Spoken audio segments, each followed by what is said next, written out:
मातरम। समस्त को प्रणाम। करुणामयी माँ परम प्रभु श्री अरविंद चरण रे शत शत प्रणाम। महाप्रभुंकर यही दिव्य जीवन ग्रंथ अनन्य एवं यहाँ को आर एक पारा आलोचना करने मत दि जाइथिबारु मो माँ पाखरे प्रभु पाखरे कृतज्ञता ज्ञापन करुछि। आमे काली वीर भाई अति सुंदर भाव life divine the delight of existence the problem रो पारा 10 पारा 10 को अति सुंदर भाव बुझेइथिले। सेथरु मो साहस करि पारली ए पारा 11 को किछि पढ़ी उपस्थापित करबा पई। तेबे आरंभ करबा पूर्वरु मां श्री अरविंद को प्रार्थना। ओम श्री अरविंद मेरा help us in our endeavor to understand thy teaching। तेबे ए जो पारा 10 और पारा 11 12 ए गुडी को जो एथिकल और नॉन एथिकल प्रॉब्लम जो नीतिगत और नॉन एथिकल जोटा नीति से बाहर से भीतर ही ए जो विषयटी ए पारा भीतर रही जोटा भाई काली आलोचना करथिले ताको टिके आगो को बढ़ेकी पारा 11 रे अछि।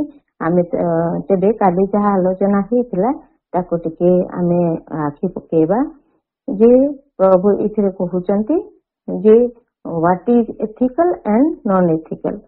आमर मनुष्यर जो संकुचित दृष्टिकोण अछि सेति पई मनुष्य समाज ए जो नीतिगत जगत भितरे रहिछि। ए जो नीतिगत जीवन आ नैतिकतार जगत भितरे से निजको बांधी रखिछि। सेइथिपई से सीमित होई रहिछि एवं सेई भली व्यक्ति समाज जाति गोष्ठी देश विदेश समस्ते एक एक नीति भितरे बांधी होई रहिछंती। सेइथिरे विभिन्न धर्म आसुछि विभिन्न परंपरा आसुछि। तेबे एई सब सृष्टि हेछि किंतु पशु माने एइथिरे नाहांती।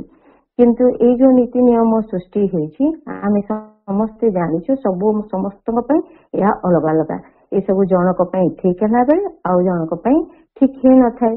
आमे जेंती आमर रूढ़ी प्रयोग रे जानिछु नई के बांक देश के फांक भलिया देश देश पे अलग होई थाए।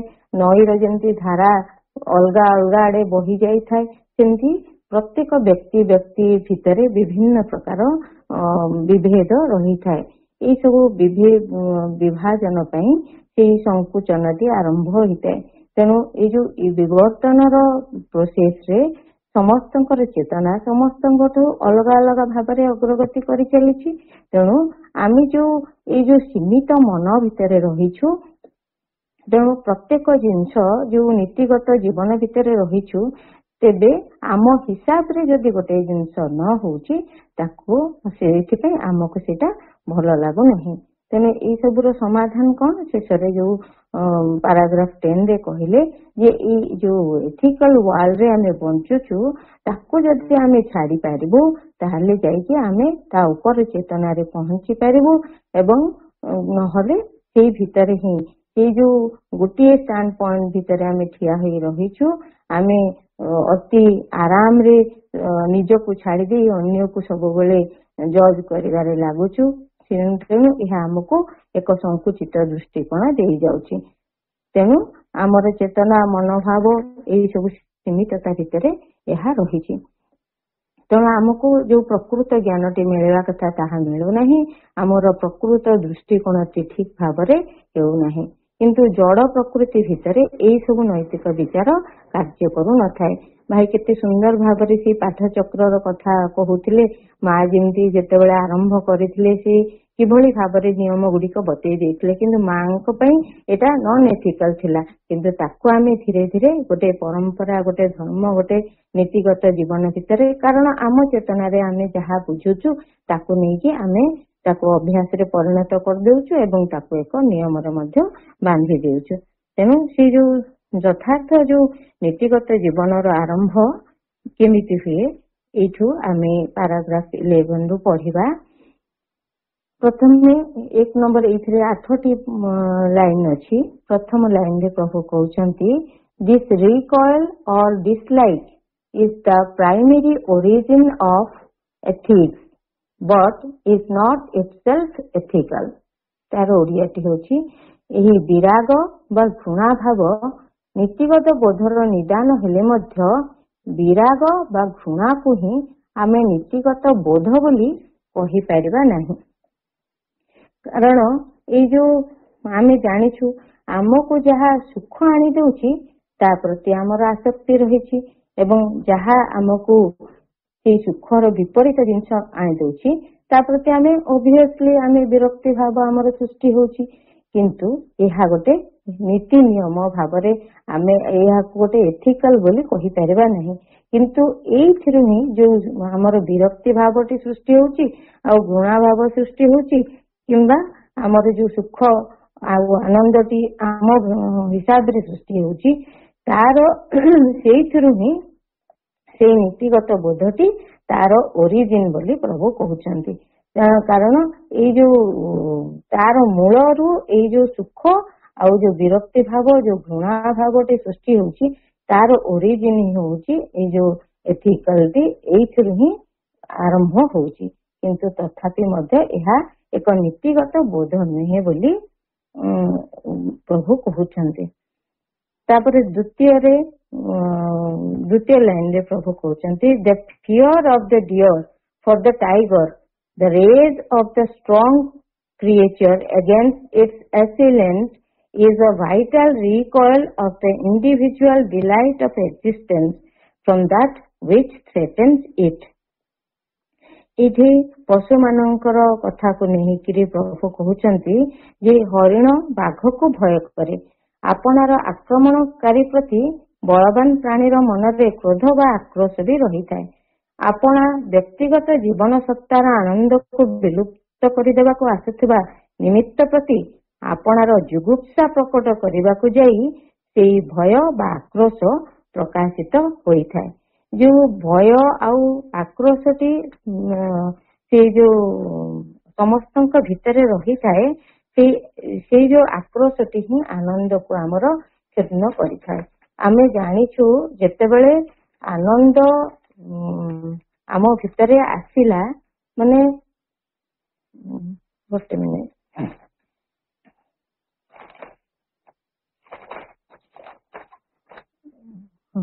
जेतेबेले आनंद तळको ओल्हेला सेतेबेले कोन हैला से तार धीरे धीरे तळको ओल्हेला बेलको से आनंद भितरे किभଳି भाबरे मनुष्य ताको अनुभव करि पारला न सेटा तीन भागरे विभक्त हे गेला। गोटे हैला जॉय गोटे हैला ब्यूटी आ गोटे हैला लव। तेबे आमे आनंद को सौंदर्य बोध भितरे देखि थाउ देखि अनुभव करि थाउ। यह हमको धीरे धीरे आनंद आड़ को नहीं जाए बोली आमर अनुभव हुए। ए रिसेंटली मो पुरी जाइछली जेतेबेले जगन्नाथ आउ माने देखुची सेतेबेले एते ठेला पेला भितर मते आ किछि देखा जाउनी आउ सेठी खाली तांकर से जो दर्शन को से जो सौंदर्य को हेरु हेरु किए ठेलुची किए पेलुची किए छुटी झिकुची से भीतर कौन भी मन नहीं बाहर को आसला पर मन पड़ा रे मो तो भगवान को देखु देखु एते भल हो गली जे आउ तांको किछि कहिबा पई कि किछि मागिबा पई कौन विषय रे जणेबा पई तो मोर किछि भी मन पड़िलानी। केवल तांको देखु देखु देखु देखु मो पळे आसली। सेति समस्त भितर ए जो सौंदर्य बोधटी रही सेटा ही आनंद आनिदिए। सेथिरे जेतेबेले आमे अभिभूत हो जाऊ सेतेबेले से प्रकृत आनंद आम भितर उपलब्धि हुए। किंतु जेतेबेले ए जो किंतु कोन पई सेरा पूरा पूरी हुए नहीं कारण जो आनंद टी आमर आसिकी निश्चेतना रे प्रवेश करूची सेतेबेले सब किछि ओलटी जाईछि। सेठी निश्चेतना रे जोमारू आनंदर चिन्ह वर्ण नहीं तेणु से भितर खाली जंत्रणा रही आउ जे पेन रही। तेणु एमती जना पड़े जे आमे से जो माटीर मनीष आमे से भीतर आसीछु तेणु यही सब आमको जो जंत्रणा दउची कष्ट दउची जो आनंदटी से भीतर लुचिकी रही आमे बुझी पारुनु ताको आमे चिन्ही पारुनु। से जो मूल एकत्व आमे अलगा हो जाइछु से जो डिविजन टी आम भितर हो जाइछि एवं से जो इग्नोरेंस टी आम भितर जो अज्ञानता टी जात होइछि ଫଳରେ ଆମେ ସେ ଶୁଦ୍ଧ ଆନନ୍ଦକୁ ହରେଇ ବସିଛୁ। ତେଣୁ ଏସବୁ ଆମ ଭିତରେ ଗୋଟେ ସଂକୁଚିତ ଭାବ ଆମ ଭିତରେ ସୃଷ୍ଟି କରୁଛି, ଗୋଟେ ଯୁଗୁପ୍ସାର ଭାବ ଏଠି ପ୍ରଭୁ କହୁଛନ୍ତି ଆସୁଛି। ଏଇ ଭିତରେ ଆମେ ସବୁ ରହିଛୁ। ଯୁଗୁପ୍ସା ମାନେ ହଉଛି ଗୋଟେ ଲୁଚି ରହିବାର ଭାବ, ଗୋଟେ ସଂକୁଚିତ ହବାର ଭାବ, ନିଜକୁ ସମସ୍ତଙ୍କଠୁ ଗୋଟେ ଅଲଗା କରି ରଖିବାର ଭାବ। ଏ ସବୁ ସମସ୍ତଙ୍କ ଭିତରେ ରହିଛି ବୋଲି ଆମେ ଗୋଟେ ସୀମିତ ଭିତରେ, ଗୋଟେ ଲିମିଟ ଭିତରେ ରହିଛୁ, ଗୋଟେ ସୀମିତ ଚେତନା ଭିତରେ ରହିଛୁ, ଯୋଉ ଦ୍ଵାରା ଆମେ ନିଜକୁ ନିଜେ ବିସ୍ତୃତ କରିପାରୁନାହୁଁ। ଏବଂ ଯେ ପର୍ଯ୍ୟନ୍ତ ଏଇ ଯୋଉ ସୀମିତ ଚେତନାଟି ବଢି ବଢି ଯାଇକିରି ସେ ବିଶ୍ୱ ଚେତନା ସହିତ ନ ମିଶି ଯାଇଛି, ସେ ପର୍ଯ୍ୟନ୍ତ ଏହା ରହିଥିବ। ଆମେ ଯେହେତୁ ଡିସକନେକ୍ଟେଡ ହେଇକି ରହିଛୁ, ସେଥିପାଇଁ ଏଇ ଯୋଉ ସଫରିଂ ରହିଛି, ଏଇ ପେନ୍ ରହିଛି, ଆମେ ମୂଳ ଆନନ୍ଦ ଠାରୁ ଯେହେତୁ ବିଚ୍ଛିନ୍ନ ହେଇଯାଇଛୁ, ସେଇଥିପାଇଁ ଏଇ ସବୁ ରହିଛି। କିନ୍ତୁ ଜଳ ପ୍ରକୃତି ଭିତରେ ଏଇ ସବୁ ନାହିଁ। ତେଣୁ ଏଇ ସବୁ ଘଟଣା ତାଙ୍କ ପାଇଁ ନିରପେକ୍ଷ। କାରଣ ଯେତେବେଳେ ମଣିଷ ଏଇ ସବୁ କରୁଛି, ସବୁ ଯାକ ସେ ଭଲ ମନ୍ଦ ପାଇଁ ହିଁ କରୁଛି, କିନ୍ତୁ ପ୍ରକୃତି ତା ନିଜ ହିସାବରେ ସେ ନିଜ କାମ କରୁଛି। ଏଇ ଯୋଉ ଆମ ଭିତରେ ଯୋଉ ଆନନ୍ଦ ରହିଛି, ଯୋଉ ମାଟି, ଜଳ, ବାୟୁ, ଅଗ୍ନି ସମସ୍ତେ ସେ ଯୋଉ ଶକ୍ତି ତାଙ୍କ ଭିତରେ ଲୁଚି ରହିଛି, ସେମାନଙ୍କ କେବଳ ତାଙ୍କରି ପାଇଁ ହିଁ ସେମାନେ କାମ କରୁଛନ୍ତି। କିନ୍ତୁ ଆମେ କଣ କରୁଛୁ, ଆମର ଭଲ ଆଉ ଗୁଡ ଆଉ ଏଭିଲ ଯୋଉ ଏଥିକ୍ସ ବନେଇ ରଖିଛୁ, ଆମ ହିସାବରେ ଆମେ କାମ କରୁଛୁ ବୋଲି ଆମକୁ କଷ୍ଟ ହଉଛି। କିନ୍ତୁ ସେମାନେ ସେଇଥିରୁ ପୁରାପୁରି ଭାବରେ ନିରପେକ୍ଷ ହେଇକି ରହିଛନ୍ତି। ତେଣୁ ଯୋଉ ଜୀବ ମାନେ ଏଇଠି ପ୍ରଭୁ କହୁଛନ୍ତି, ଯୋଉ ହରିଣ ବାଘକୁ ଭୟ କରୁଛି, ସେଇ ବିଷୟରେ କହୁଛନ୍ତି ଯେ ଦୁନିଆରେ ସବୁ ଜୀବ ମାନେ ସମସ୍ତଙ୍କ ପାଇଁ ଜଣେ ଜଣେ ଆକ୍ରମଣକାରୀ ରହିଛନ୍ତି। ତେଣୁ ସମସ୍ତଙ୍କ ଭିତରେ ଏକ କ୍ରୋଧ ଭାବ ରହିଛି, କିନ୍ତୁ ସେଇ କ୍ରୋଧକୁ କେହି ସତରେ ଭଲ ପାଆନ୍ତି ନାହିଁ। କିନ୍ତୁ କ୍ରୋଧଟି ସେମାନଙ୍କର ତିଷ୍ଠି ରହିବା ପାଇଁ ଆବଶ୍ୟକ ହୋଇଥାଏ, କିନ୍ତୁ ତାହା ସେମାନଙ୍କୁ ଆନନ୍ଦ ଆଣିଦିଏ ନାହିଁ। ଫଳରେ ତା ଭିତରେ ଥିବା ସେ ଯୋଉ ଆନନ୍ଦକୁ ସେ କ୍ଷୁର୍ଣ୍ଣ କରିଦିଏ। ସେ ଯୋଉ ପ୍ରଭୁ କହୁଛନ୍ତି, ସେ ଯୋଉ ଆନନ୍ଦଟିକୁ ବିଲୁପ୍ତ କରିଦିଏ, ଯୋଉ ତାକୁ ନିଜକୁ ଗୋଟେ ତିଷ୍ଠି ରଖିବାର ଭାବ, ନିଜକୁ ସମସ୍ତଙ୍କୁ ଅଲଗା କରିକି ରଖିବାର ଭାବ, ନିଜକୁ ପ୍ରତିଷ୍ଠିତ କରିକି ନିଜକୁ ଜଗତ ଭିତରେ ରଖିବା ପାଇଁ ଅନ୍ୟକୁ ଆକ୍ରମଣ କରି, ଅନ୍ୟକୁ ଅବଦମିତ କରି ଆଗକୁ ଯିବାର ଭାବଟି, ସେଇଥିପାଇଁ ସେ ଯୋଉ ଭୟ ଆଉ ଆକ୍ରୋଶକୁ ପ୍ରକାଶ କରିଥାଏ, ତା ଫଳରେ ସେ ଆନନ୍ଦଟି ତାର ବିଲୁପ୍ତ ହେଇଯାଇଥାଏ।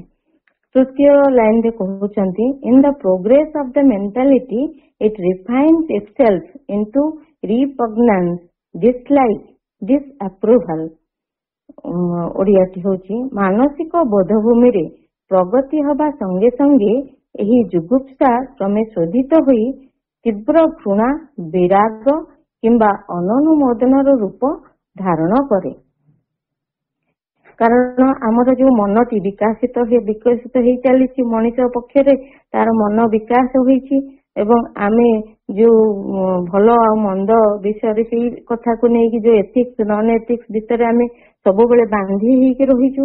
ଏବଂ ଆମର ଯେତେ ଯେତେ ମାନସିକ ବୋଧଭୂମିରେ ଆମେ ଅଗ୍ରଗତି କଲା ଭଳିଆ ଆମକୁ ଲାଗୁଛି, ସେତେ ସେତେ ଆମେ ଯେତେ ଇଣ୍ଟେଲିଜେଣ୍ଟ ହଉଛୁ, ସେତେ ସେତେ ଆମ ଭିତରେ ଗୋଟେ ନୂଆ ନୂଆ ନିୟମ ସବୁ ଆମ ଭିତରେ ଗଢି ଉଠିଛି। ଯେହେତୁ ଆମେ ଅଧିକ ଜ୍ଞାନୀ, ତେଣୁ ଆମେ ଯାହା ଜାଣିଛୁ ତାକୁ ଠିକ ଭାବରେ ଆମେ ଗ୍ରହଣ କରୁଛୁ, ତାକୁ ନିୟମ ବନେଇ ଦଉଛୁ ଏବଂ ସମସ୍ତଙ୍କ ଉପରେ ତାକୁ ଦବେଇକି, ତାକୁ ମଡେଇକି ରଖିବା ପାଇଁ ଚାହୁଁଛୁ ଯେ ସମସ୍ତେ ଆମ ନିୟମକୁ ମାନନ୍ତୁ। ଯଦି ସେମାନେ ମାନିଲେ ନାହିଁ, ତାହେଲେ ସେଇଗୁଡା ସେ ତୀବ୍ର ଘୃଣା ଆଉ ବିରାଗ ଭାବରେ ସେ ଆରମ୍ଭ କରେ। ଯେମିତି ଆମେ ଜଣକୁ ଦାନ କରିବା, ସେଥିରେ ଆମକୁ ଖୁସି ଲାଗୁଛି। ଯଦି ଜଣେ ଚୋରି କରିଦଉଛି, ସେଥିରେ ଆମକୁ ଅଧିକ ବିରକ୍ତ ଲାଗୁଛି, ଘୃଣା ଲାଗୁଛି।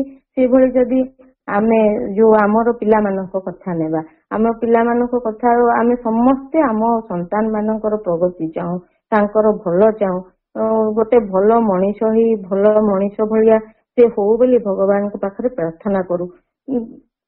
ସେତେବେଳେ ଆମର ଅବସ୍ଥା କଣ, ଆମେ କିଭଳି ମଣିଷଟିଏ ହେଇଛୁ ସେ କଥା ଆମେ ଦେଖୁନା, କିନ୍ତୁ ସନ୍ତାନର ସବୁବେଳେ ଆମେ ମଙ୍ଗଳ ଚିନ୍ତା କରିଥାଉ।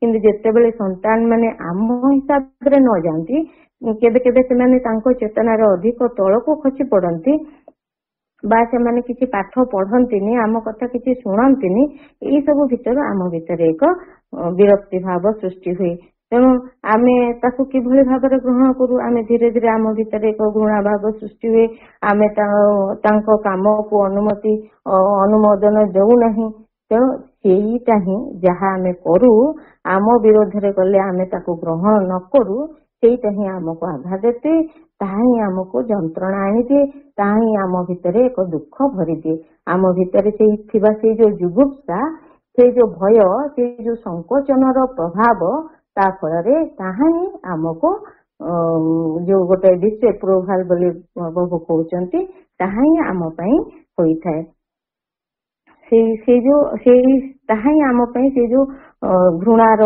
विरागर रूप आनी दी थाए तापर फोर्थ सेंटेंस प्रभु कहते disapproval of that which satisfies and hurts us, approval of that which flatters and satisfies, refine into the conception of good and evil to oneself, to the community, to other than ourselves, to other communities than ours, and finally into the general approval of good, the general disapproval of evil.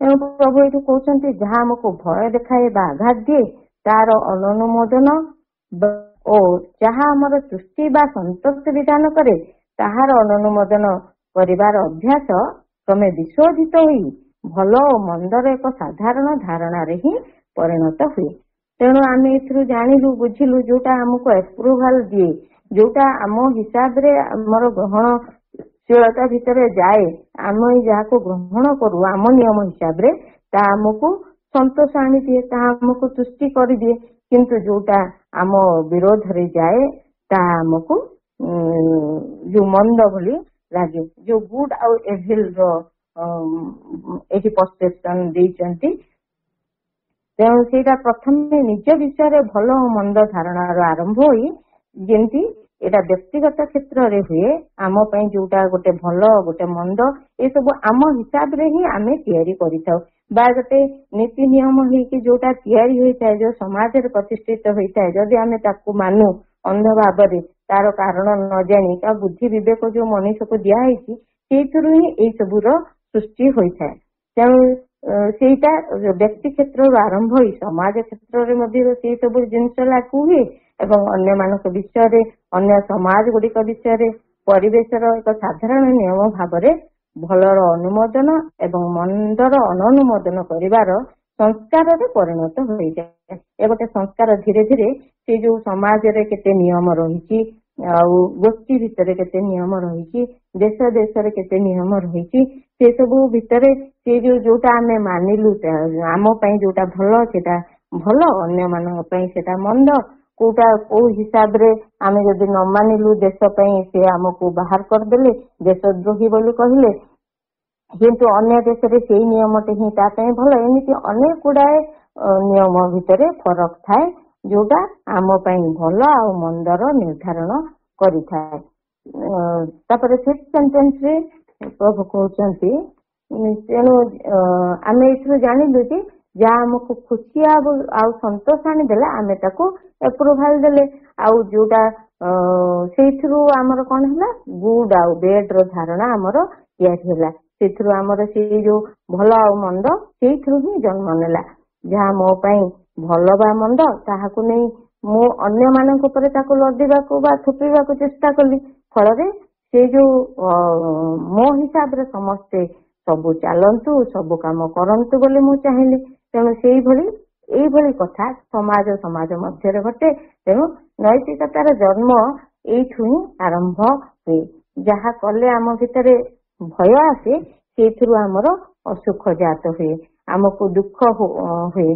जोटा को आम डिसएप्रुवाल करू तेणु निजर जो भल मंद धारणा भितर निजर जो सुख दुख भितर निजर जो पाप पुण्य बोध को नहीं एमती अनेक कारण को नहीं ही ये जो नैतिकता जन्म नहीं थाए तापर फिफ्थ सेंटेंस रे प्रभु कहते but through out the fundamental nature of the things remains the same मात्र यही परिणति क्रम यार मौलिक स्वभावटी ସର୍ବଦା ଅକ୍ଷୁର୍ଣ୍ଣ ରହିଥାଏ। କଣ ସେଇ ମୌଳିକ ସ୍ୱଭାବ? ନା ସେଇ ଭିତରେ ସେ କାହିଁକି ଏସବୁ ଚାହେଁ, ସେଇ ଯୋଉ ପ୍ରକୃତ ଆନନ୍ଦଟିକୁ ଖୋଜି ଖୋଜି ଏଇ ସବୁ ଜିନିଷ ତା ଭିତରେ ଉତ୍ପନ୍ନ ହୋଇଥାଏ। ସେ ଯୋଉ ମୌଳିକ ସ୍ୱଭାବଟି ତା ଭିତରେ ଅକ୍ଷୁର୍ଣ୍ଣ ରହିଥାଏ। କାରଣ ଆମେ ଯଦି ହିସାବ କରିବା ତାହେଲେ ପୂର୍ଣ୍ଣତା ପୁରାପୁରି ସବୁ ଜିନିଷକୁ ନେଇକି, ତେବେ ଆମ ଜୀବନରେ ଯେତେ ପୀଡା ଅଛି ଯଦି ଆମେ ହିସାବ କରୁ ତା ଅପେକ୍ଷା ଆମ ଜୀବନରେ ଖୁସି ବହୁତ ବେଶୀ ରହିଥାଏ ଆମ ଦୃଷ୍ଟିରେ। ଯଦି କାରଣ ଯଦି ଆମେ ଜଣେ ପିଲାଟିକୁ ଗୋଟେ ପିଲାଟିକୁ ସେ ମନ ଇଚ୍ଛା ପିଟୁଛି, ତାହେଲେ ଆମକୁ କଣ ଭଲ ଲାଗେ ତାକୁ ଦେଖିବା ପାଇଁ? ଆମେ କହୁ କେତେ ନୃଶଂସ ସେ ନିଜ ପିଲାଟିକୁ ଏତେ ଭାବରେ କିଭଳି ପିଟି ପାରୁଛି, ଏମିତି ମାରିବା କଥା ନୁହେଁ।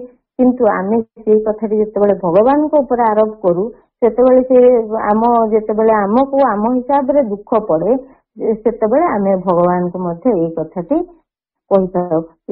ସେତେବେଳେ ଆମେ ଭୁଲି ଯାଉଛେ ସେ ତାଙ୍କରି ସନ୍ତାନ ଆମେ ମାନେ, ସିଏ କିଭଳି ଭାବରେ ଜଣେ ସନ୍ତାନକୁ ଏଭଳି ଦୁଃଖ ଦେଇପାରିବେ। ସେ କାରଣ ସେ ଯୋଉ ମୌଳିକ ସ୍ୱଭାବଟି 6th ସେଣ୍ଟେନ୍ସରେ ପ୍ରଭୁ କହୁଛନ୍ତି, men desire self expression, self development, in other words the progressing play in himself of the conscious force of existence, that is his fundamental delight। ସେ ସବୁ ମୌଳିକ ଆନନ୍ଦ ପାଇଁ ସେ ଇଚ୍ଛା କରିବାରୁ ଏଇ ସବୁ ହୁଏ। କାରଣ ମନୁଷ୍ୟ ଆପଣାକୁ ପ୍ରକାଶିତ କରିବାକୁ ଚାହେଁ, ଆପଣାର ବିକାଶ ଚାହେଁ, ଏବଂ ତାହାରି ଭିତରେ ସେ ସତ୍ତାରୂପୀ ଚିତ୍ ଶକ୍ତିର ଯେଉଁ ଲୀଳା ଲାଗି ରହିଛି, ସେ ତାହାର ଉତ୍ତରତର ପ୍ରକାଶ କାମନା କରେ। ମଣିଷ କାହିଁକି ଏଇ ସବୁ କରେ? ନା ତା ଭିତରେ ଯୋଉ ଡିଲାଇଟ୍ ଲୁଚିକି ରହିଛି ତାକୁ ସେ ପ୍ରକାଶିତ କରିବା ପାଇଁ ଚାହେଁ, ନିଜର ସେ ବିକାଶ କରିବାକୁ ଚାହେଁ, ତାର ସେ ଯୋଉ ଶକ୍ତିର ଲୀଳା ଅଛି ତାର ପ୍ରକାଶ କରିବା ପାଇଁ ସେ ଚାହେଁ। ତେଣୁ ସେୟା ହିଁ ହେଉଛି ସର୍ବମୂଳ ଆନନ୍ଦ। କାରଣ ସେ ଆନନ୍ଦଟି କେମିତି ଆମେ ବୁଝିପାରିବା? ନା ସେ ଯୋଉ ଆନନ୍ଦ ଯାହା ଆମକୁ ଆଗକୁ ବଢେଇବାରେ ସାହାଯ୍ୟ କରେ, ଯାହା ଆମକୁ ପ୍ରଗତି ପଥରେ ନେଇଯାଏ, ଯାହା ଆମକୁ ଆତ୍ମ ଅଭିବ୍ୟକ୍ତିରେ ସାହାଯ୍ୟ କରେ, ତାହା ହିଁ ତ ଆତ୍ମ ଉଲ୍ଲାସ। ତେଣୁ ଆମର ଯୋଉ ପ୍ରଭୁ ଯିଏ ଆନନ୍ଦରୁ ଆସିଛନ୍ତି ଏବଂ ଆନନ୍ଦ ଆଡକୁ ଯାଉଛନ୍ତି, ସେ ସବୁ ଆମ ଭିତରେ ହିଁ ଅଛନ୍ତି ଏବଂ ସେ ଆମର ସବୁ ଦୁଃଖକୁ ହରି ନିଅନ୍ତି। ସେ ଯୋଉ ତେଣୁ ଆମେ ଯୋଉ ଦୁଃଖ ପାଉ, ଆମେ ଏହା ଜାଣିବା ଯେ ସେ ମଧ୍ୟ ଏକ୍ସାକ୍ଟ ବା ତାଠାରୁ ଅଧିକ ଦୁଃଖ ଆମ ଭିତରେ ରହିପାରନ୍ତି। ସେ ନିଜ ଉପରେ ନେଇ ସମସ୍ତଙ୍କୁ ସେଥିରୁ ମୁକ୍ତ କରିବାର ମଧ୍ୟ ପ୍ରୟାସ କରୁଛନ୍ତି। ତେଣୁ ଯେତେବେଳେ ଆମକୁ ଯେତେବେଳେ ଯନ୍ତ୍ରଣା ହୁଏ ଆମେ ଜାଣୁଥିବୁ, ଯେତେବେଳେ ବେଶୀ ଯନ୍ତ୍ରଣା ହୁଏ ଆମେ କାନ୍ଦି କାନ୍ଦି କେତେବେଳେ ହାଲିଆ ହୋଇପଡୁ, ଯେତେବେଳେ ଶୋଇପଡୁ ସେତେବେଳେ ଉଠିଲା ପରେ ଆମକୁ କେତେ ଫ୍ରେଶ ଲାଗେ। ଆଉ ଯେତେବେଳେ ଶୋଇପଡୁ ସେତେବେଳେ ଭୁଲି ଯାଉ କିଏ ଆମ ସାଙ୍ଗରେ ଥାନ୍ତି, କିଏ ଆମକୁ ଆଉଁସି ଦଉଥାନ୍ତି, ଯୋଉଥିପାଇଁ ଆମକୁ ଏତେ ଫ୍ରେଶ ଲାଗେ। ବେଶୀ କାନ୍ଦିଲେ ଆମକୁ ନିଦ ଲାଗେ, ମାନେ ଭଗବାନ ସେତେବେଳେ କୁହନ୍ତି ତୁମେ ବହୁତ ହାଲିଆ ହେଇଗଲାଣି କାନ୍ଦି କାନ୍ଦି, ବର୍ତ୍ତମାନ ମୋର କାମ, ତୁମେ ଶୋଇପଡ, ମୁଁ ତୁମକୁ ଆଉଁସି ଦେବି ଏବଂ ତୁମକୁ ସେଇଭଳିଆ ଆମେ ତାକୁ ଜାଣିପାରୁନାହିଁ। ତେଣୁ ଏଇ ସବୁ ମଣିଷ ଯୋଉ କରୁଛି, ଏ ଯୋଉ ମଣିଷର ସୀମିତ ଆଉ ଯୋଉ ସଂକୁଚିତ ଦୃଷ୍ଟିକୋଣ ଯୋଗୁ ସେ ଯୋଉ ସମଗ୍ରତାକୁ ଦେଖିପାରେ ନାହିଁ। ତେଣୁ ତାର ବିଚାରଟି, ତାର ଚିନ୍ତାଟି, ତାର ନିର୍ଣ୍ଣୟଟି ମଧ୍ୟ ସମ୍ପୂର୍ଣ୍ଣ ନୁହେଁ। କିନ୍ତୁ ସେ ଯୋଉ ଯେତେବେଳେ ମଣିଷକୁ ଛାଡି ଯୋଉ ଅନ୍ୟ ସବୁ ଯେତେ ଜଗତ ବାହାରେ ଯେତେ ସବୁ ଦେଖୁଛୁ ଆମେ, ଜଡ ଠାରୁ ବୃକ୍ଷଲତା, ପଶୁପକ୍ଷୀ, ଗ୍ରହ, ନକ୍ଷତ୍ର, ତାରା, ଏଇ ସବୁ କିନ୍ତୁ ଏଇ ସବୁ ନୀତିଗତ ଜୀବନ ଭିତରେ ବାନ୍ଧି ହୋଇ ରହୁନାହାନ୍ତି। ସେମାନଙ୍କ ପାଇଁ ଏଇ ସବୁ ଏଥିକ୍ସ କିଛି କାମ କରେ ନାହିଁ, ତାଙ୍କ ପାଇଁ କିଛି ଫରକ ପଡେ ନାହିଁ। କାରଣ ସେମାନେ ପ୍ରକୃତିର ଧାରାରେ ସେ ଯୋଉ ଶକ୍ତି ତାଙ୍କ ଭିତରେ ସଂଗୁପ୍ତ ଶକ୍ତିର ନିର୍ଦ୍ଦେଶରେ ହିଁ ସେମାନେ କାମ କରନ୍ତି ଏବଂ ତା ସହିତ ସେମାନେ ଏକତ୍ୱ ପ୍ରାପ୍ତ କରି ରହିଛନ୍ତି। ସେଥିପାଇଁ ସେମାନଙ୍କର କିଛି ବି ଯାଏ ଆସେ ନାହିଁ। ସେମାନେ ତା ସହିତ ଏକତ୍ୱ ଲାଭ କରିଥାନ୍ତି, ଯେମିତି ଲାଗେ ସେମାନେ ଗୋଟେ ଆତ୍ମସନ୍ତୋଷ ପାଇଁ ସେ ସବୁ କରୁଛନ୍ତି, କିନ୍ତୁ ଏସବୁ ତାଙ୍କ ପାଇଁ ନନ୍ ଏଥିକାଲ। ତେଣୁ ଯୋଉ ବିଶ୍ୱ ପ୍ରକୃତି ଭିତରେ ମନୁଷ୍ୟ ହିଁ ତାର ଯୋଉ ସଂକୁଚିତ ନୀତିଗତ ଚିନ୍ତାଧାରା ସବୁ ପୁରାଏ, ଜିଦ୍ କରେ ଅନ୍ୟମାନଙ୍କୁ ମାନିବା ପାଇଁ। ଫଳରେ ସେଇଥିପାଇଁ ହିଁ ଆମ ଭିତରେ ଯେତେ ଅସୁବିଧା ଯେତେ ଅଡୁଆ ସବୁ ସେଇଠୁ ହିଁ ସୃଷ୍ଟି ହୁଏ। ତେବେ ଏଇଠି ପ୍ରଭୁ କହୁଛନ୍ତି ଯେ ଏସବୁ ମଣିଷ କାହିଁକି କରେ, କଣ କଲେ ସେ ଖୁସି ହବ?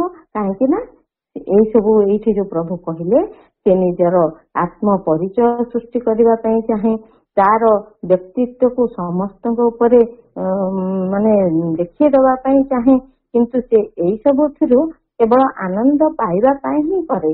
ନିଜର ଏକ ଆତ୍ମସନ୍ତୋଷ ଆଣିବା ପାଇଁ ସେ ନିଜକୁ କିଭଳି ଭାବରେ ପ୍ରକାଶିତ କରିପାରିଲା ଅନ୍ୟମାନଙ୍କ ଆଗରେ ସେ ଚାହେଁ, ସେ କେତେ ଅଗ୍ରଗତି କରିଛି କେତେ ଚାହେଁ ଜାଣିବା ପାଇଁ, ଅନ୍ୟମାନଙ୍କ ଠାରୁ କେତେ ସମୃଦ୍ଧି ଲାଭ କରିଛି ସେ ସବୁ ଭିତରେ ସେ ଯୋଉ ନୀତିକୁ ସେ ଏଇଥିପାଇଁ ଏଥିକ୍ସକୁ ଆପଣାଏ ଏବଂ ସେ ଚାହେଁ ଯେ ସମସ୍ତେ ତାକୁ ପ୍ରଶଂସା କରନ୍ତୁ। ଏଇ ଭାବଟି ସମସ୍ତଙ୍କ ଭିତରେ ରହିଥାଏ। ସେ ଜାଣେ ନାହିଁ ଯେ ସେ ହଉଛି କେବଳ ତାର ଏକ କ୍ଷୁଦ୍ର ଗୋଟେ ବ୍ୟକ୍ତିଗତ ଦୃଷ୍ଟିକୋଣ। ତେଣୁ ସେ ଯୋଉ ପ୍ରକୃତ ସତ୍ୟ ଜ୍ଞାନ ଆଉ ପ୍ରକୃତ ପୂର୍ଣ୍ଣ ଦୃଷ୍ଟିକୋଣରୁ ସେ ବଞ୍ଚିତ ହେଇକି ରହେ। ତେବେ ଏଇ ଯୋଉ ଜଡ ପ୍ରକୃତି କିନ୍ତୁ ଏଇ ସବୁ ନୀତି ନିୟମର ବାହାରେ ରହିଥାଏ। ଏ ଭଲ ମନ୍ଦର କୌଣସିଥିରେ ତାକୁ କିଛି ଫରକ ପଡେ ନାହିଁ। ଯେତେ ବନ୍ୟା ବାତ୍ୟା ଆସୁଛି, ଯୋଉ କରୋନା ଆସିଲା, କେତେ ଡିଜାଷ୍ଟର ଆସୁଛି, ସେ ସବୁ କଣ ଭଲ ମନ୍ଦ ଚିନ୍ତା କରିକି ଆସୁଛି? ଏଇ ସବୁ ଘଟଣା ତାଙ୍କ ପାଇଁ ନିରପେକ୍ଷ, କିନ୍ତୁ ମଣିଷ ପାଇଁ ଏଇ ସବୁ ଯେହେତୁ ସେ ଭଲ ମନ୍ଦ ପାଇଁ ହିଁ ସବୁ କାମ କରେ, ସେଇଥିପାଇଁ ତାକୁ ସେଇ ସବୁ ଯନ୍ତ୍ରଣା ଭୋଗିବାକୁ ପଡିଥାଏ।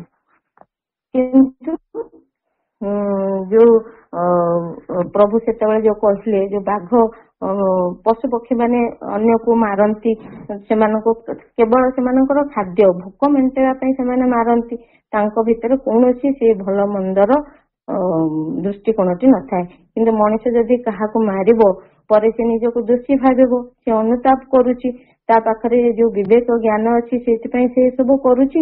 ତେଣୁ ଏଇ ସବୁ ପ୍ରଭୁ ଯୋଉ କହିଲେ 10 ପାରାଗ୍ରାଫର ଶେଷରେ କହିଛନ୍ତି, ସେଇଥିପାଇଁ ତା ଭିତରେ ଗୋଟେ ଆତ୍ମନିନ୍ଦାର ଯୋଉ ଆତ୍ମଶ୍ଳାଘା ଗୋଟେ ଆସି ସେ ମାନେ ନିଜକୁ ଧିକ୍କାର କରେ, ନିଜକୁ ଅନୁତାପ କରେ।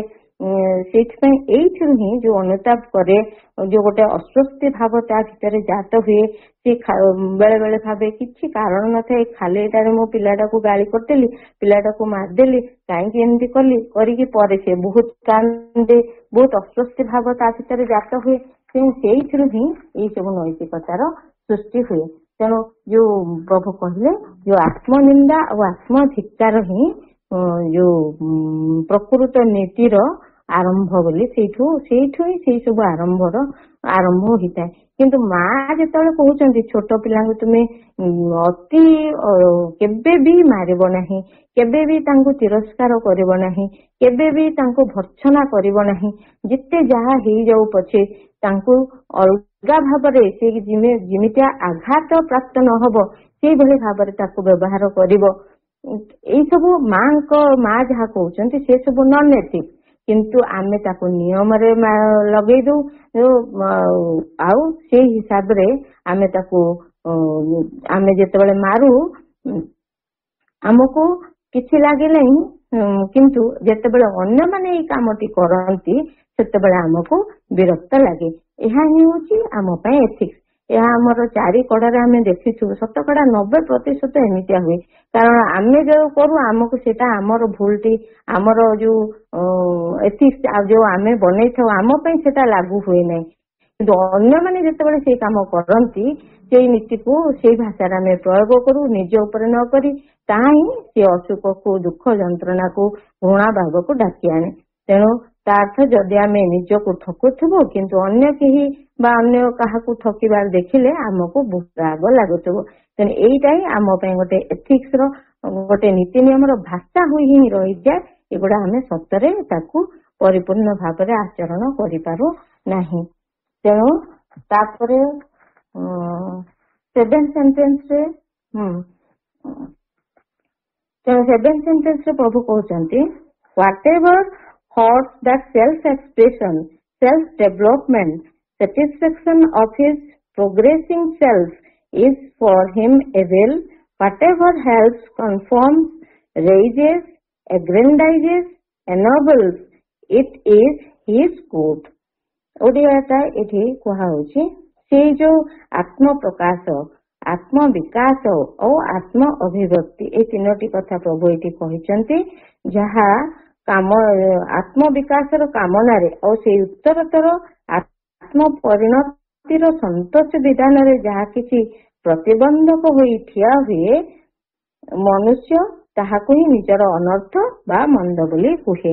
आम हिसाब रे आमे जेतिकी जानिछु आमर चेतनार प्रगति अनुଯାयी किंतु आमे से आत्म प्रकाश ही चाहूँ आत्म विकास ही चाहूँ और आत्म अभिव्यक्ति चाहूँ से जो संतोष विधान आम आगरे जहाँ किसी प्रतिबंधक ठिया हुए आमे ताकू मंद बोली कहू।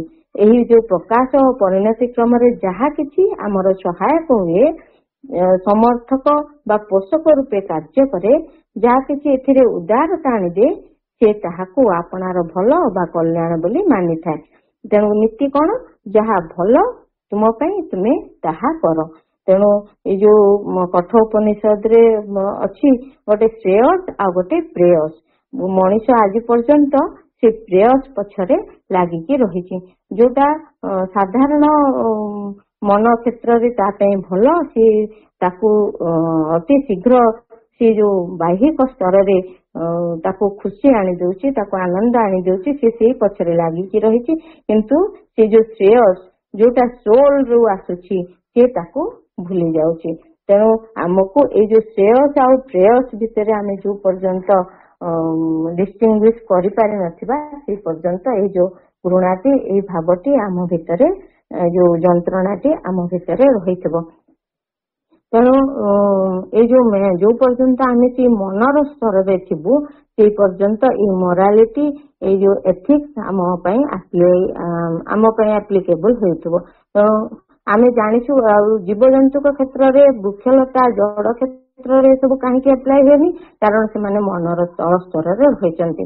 तेणु आमे इथरु जानिले जे मनर विकसित हो गले मनर उच्च स्तर को पळेले बा मनर विकसित क्षेत्र रे सेठी कौनसी नियम रुहे नहीं किंबा मनर पूरा तल चेतना रे तल स्तर रे मनर जदि जने अतिक्रम करिजिवो मन को ताहले सेठी कौनसी नियम कानून रहबनी किंबा जो जड़ वृक्षलता पशु पक्षी क्षेत्र रे से मनर तल रे अछंती तांको पई मध्य कौनसी एथिक्स कौनसी मोरालिटी काम करे नहीं।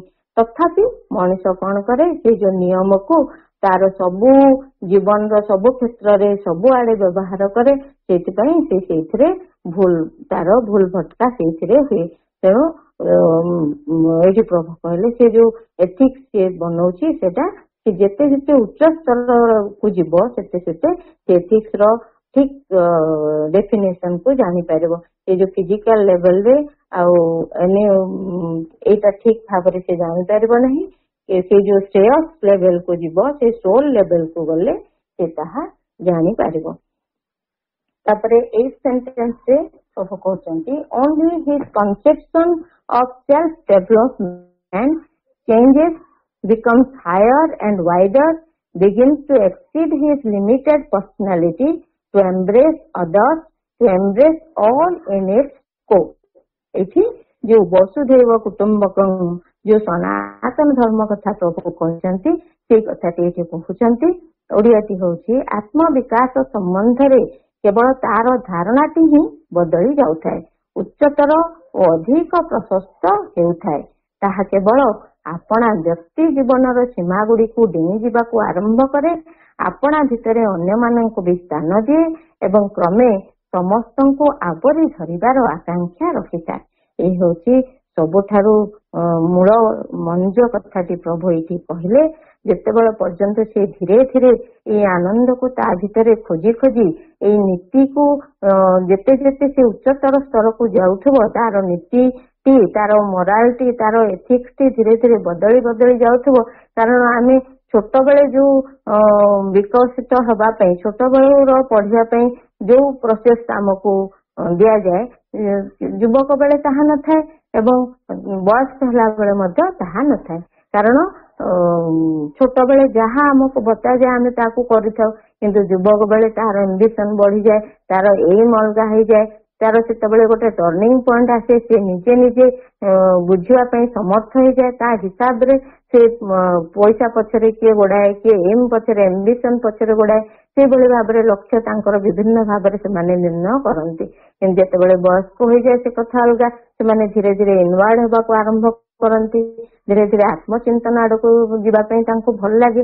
ଏଇଭଳି ଭାବରେ ପ୍ରଭୁ କହୁଛନ୍ତି ଯେତେବେଳେ ସେ ଆତ୍ମବିକାଶ ସମ୍ବନ୍ଧରେ ସଚେତନ ହେଇ ହେଇ ଧୀରେ ଧୀରେ ଯେତେ ଯେତେ ଯାଉଥିବ ତାର ଯୋଉ ପରସେପସନଟି, ତାର ସେ ନିୟମଟି ଧୀରେ ଧୀରେ ତା ପାଇଁ ବଦଳି ବଦଳି ଯାଉଥିବ ଏବଂ ସେ ସେତେ ସେତେ ପ୍ରଶସ୍ତ ହେଇ ହେଇ ଯାଉଥିବ ଏବଂ ସେ ଯୋଉ ତାର ବ୍ୟକ୍ତିଗତ ଜୀବନରେ ଯୋଉ ସୀମା ଗୁଡିକ ସେ ବାନ୍ଧିକି ରଖିଥିଲା, ଯୋଉ ତାର ନିୟମ ଭିତରେ ସେ ବାନ୍ଧି ଦେଇକି ତାର ଭିତରେ ବଞ୍ଚୁଥିଲା, ସେ ସବୁ ପାଚେରୀ ଗୁଡିକୁ ସେ ଭାଙ୍ଗିବା ପାଇଁ ଆରମ୍ଭ କରିବ, ସେଇଥିରୁ ନିଜକୁ ଅତିକ୍ରମ କରିବା ପାଇଁ ସେ ଆରମ୍ଭ କରିବ।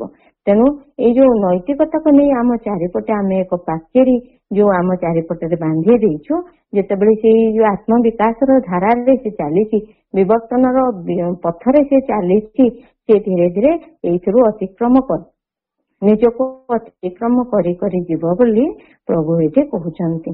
ତେଣୁ ଆମକୁ ଗୋଟିଏ ବାକ୍ୟରେ ଯଦି ପଚରାଯାଏ ଯେ କଣ କଲେ ଆମେ ଖୁସି ହେବା, ଗୋଟିଏ ଥରରେ କଣ ଆମେ ତାକୁ କହିପାରିବା? ସତରେ ଆମେ କଣ ଚାହୁଁ, ଆମେ ଆଜି ପର୍ଯ୍ୟନ୍ତ କଣ ଜାଣିଲୁଣି? ଜାଣିଲେ ବି କଣ ତାକୁ ଆମେ ବୁଝିଲୁଣି? ବା ବୁଝିଲେ ବି କଣ କେତେ ତାକୁ ହୃଦୟଙ୍ଗମ କଲୁଣି? ସତରେ ଆମକୁ କିଏ ପ୍ରଶଂସା କରୁ, ଏହା ଆମ ଭିତରେ ରହିଥାଏ। ସେଇଥିପାଇଁ ତ ଏଇ ସବୁ ଭଲ ମନ୍ଦର ଜିନିଷଟି, ଏଇ ସବୁ ଘୃଣା, ବିରାଗ ଆଉ ଅନୁରାଗର ଜିନିଷଟି ସେ ଭିତରୁ ଆସିଥାଏ। ତେଣୁ ଆଜିକାଲି ଏଇ ସବୁ ଧୀରେ ଧୀରେ କଟିବା ପାଇଁ ଆରମ୍ଭ ହେଇଛି। ଅନ୍ୟ ପାଇଁ ବଞ୍ଚିବାଟା ଧୀରେ ଧୀରେ ପ୍ରଶସ୍ତ ହେଇକି ଚାଲିଛି। ଯେମିତି ଆମକୁ ବହୁତ ଭଲ ଲାଗୁଛି ସମସ୍ତଙ୍କୁ ଆପଣାର କରିନବାଟି, ଏବଂ ଯୋଉ ଆମେ ଜାଣିଲୁଣି ସବୁ କଥା ଯେ ଆମେ ଯେତେବେଳେ ସୋଲରେ ବଞ୍ଚିବାକୁ ଚେଷ୍ଟା କରିବୁ ତାହେଲେ ଆମ ଚେତନାଟି ଧୀରେ ଧୀରେ ବିକଶିତ ହେଇ ଚାଲିବ ଏବଂ ମଣିଷର ବିବର୍ତ୍ତନ ପଥରେ ମଣିଷର ଚେତନା ମଧ୍ୟ ତାର ବିକାଶ ଅନେକ ହୋଇଛି ଅନ୍ୟମାନ। ତେଣୁ ଆମେ ଏଇଥିରୁ ଯାହା ଜାଣିଲେ ଅନ୍ୟମାନଙ୍କ ପାଇଁ ଆମେ ଯେତେବେଳେ ବଞ୍ଚିବା ଶିଖିବୁ, ଅନ୍ୟ ସମସ୍ତଙ୍କୁ ଭଲ ପାଇବା ଶିଖିବୁ, ସମସ୍ତଙ୍କ ଭିତରେ ନିଜକୁ ଆଉ ନିଜ ଭିତରେ ସମସ୍ତଙ୍କୁ ଅନୁଭବ କରିବାରେ ଶିଖିବୁ, ତାହେଲେ ଏଇ ଯୋଉ ଜୟଟି ଆମ ଭିତରେ ରହିଛି ତାହା ଧୀରେ ଧୀରେ ମଲ୍ଟିପ୍ଲାଏଡ ହବ, ତାହେଲେ ଆନନ୍ଦଟି ବଢି ବଢି ଯିବ। ତେଣୁ ଜୟକୁ ଆମ ଭିତରେ ଯେତେ ମଲ୍ଟିପୁଲ ହିସାବରେ ଆମେ ନଉଥିବୁ, ତାକୁ ଗୁଣନ କରି ଚାଲିଥିବୁ, ବଢେଇ ବଢେଇ ଚାଲିଥିବୁ, ଆମ ଭିତରେ ସେ ଆନନ୍ଦଟି ମଧ୍ୟ ବା ଧୀରେ ଧୀରେ ଭିତରୁ ସେ ଆନନ୍ଦଟି ବାହାରିବ ଆଉ ପ୍ରକାଶିତ ହେଇ ଚାଲିବ। ଫଳରେ ସେ ଆନନ୍ଦଟିକୁ ଆମ ଭିତରେ ବଢାଇ ବଢାଇ ସେ ଚାଲିବେ। ତେଣୁ ଆମେ ଯେତେ ପର୍ଯ୍ୟନ୍ତ ଏଇ ଯୋଉ ବିଭକ୍ତ ବୁଦ୍ଧିରେ ଥିବୁ ସେ ପର୍ଯ୍ୟନ୍ତ ଆମେ ଅଲଗା ଅଲଗା ହୋଇକି ସଂକୁଚିତ ଅବସ୍ଥାରେ ରହୁଥିବା ଏବଂ ସବୁକୁ ଦେଖୁଥିବା। ତେଣୁ ଯେତେବେଳେ ପର୍ଯ୍ୟନ୍ତ ଆମର ଗୋଟେ ଅବିଭକ୍ତ ବୁଦ୍ଧି ହେଇନି ସେ ପର୍ଯ୍ୟନ୍ତ, ଯେମିତି ଆମେ ଯୋଉ ଗୋଟିଏ ଲାଇନ ରେ ଥିଲା ବେଳେ ଯଦି ଜଣେ ଆମକୁ ପଛରୁ ଜଣେ ଧକ୍କା ଦେଲା, ଆମେ ଜୋରରେ ରାଗି ଯାଉଛୁ, କିନ୍ତୁ ପଛକୁ ଯେତେବେଳେ ବୁଲିକି ଦେଖୁଛୁ ସେ ଜଣେ ଆମର ଅତି ପରିଚିତ ଅତି ପ୍ରିୟତମ ବନ୍ଧୁ, ତାହେଲେ ଆମ ରାଗ କୁଆଡେ ଉଡି ଯାଉଛି, ଆରେ ତୁ ଆସିଛୁ ମତେ ଏମିତିଆ ଗେଲରେ ମତେ ଧୋକା ଦେଲୁ। ସେଇଭଳି ଆମେ ଭାବିବା ଯେ ପ୍ରଭୁ ଆମକୁ ଧୋକା ଦେଇ ଆମକୁ ଆଗକୁ ନେଉଛନ୍ତି ଏବଂ ଆମକୁ ସେଇ ହିସାବରେ ସେ ଆମର ଯୋଉ ପ୍ରିୟ ପରିଜନ, ସେଇଭଳି ଆମେ ଯଦି ଭଗବାନଙ୍କୁ ଦେଖିବା ସେତେବେଳେ ଆମର ନୀତିଟି ବଦଳିଯିବ ଏବଂ ଆମର ଆନନ୍ଦଟି ମଲ୍ଟିପ୍ଲାଏ ହେଇ ହେଇ ଚାଲିବ। ତାପରେ ଆମେ ଆଗକୁ ଆର ପାରାଗ୍ରାଫରେ ପ୍ରଭୁ କଣ କହୁଛନ୍ତି ପଢିବା, ବୁଝିବା। ବର୍ତ୍ତମାନ ସେତିକି ମୁଁ ଯାହା ବୁଝିଲି ମୋର ସୀମିତ ବୁଦ୍ଧିରେ କହିଲି। ସମସ୍ତଙ୍କୁ ବନ୍ଦେ ମାତରମ୍। ମାଙ୍କ ପାଖରେ ଅଶେଷ କୃତଜ୍ଞତା। ସମସ୍ତଙ୍କୁ ପ୍ରଣାମ।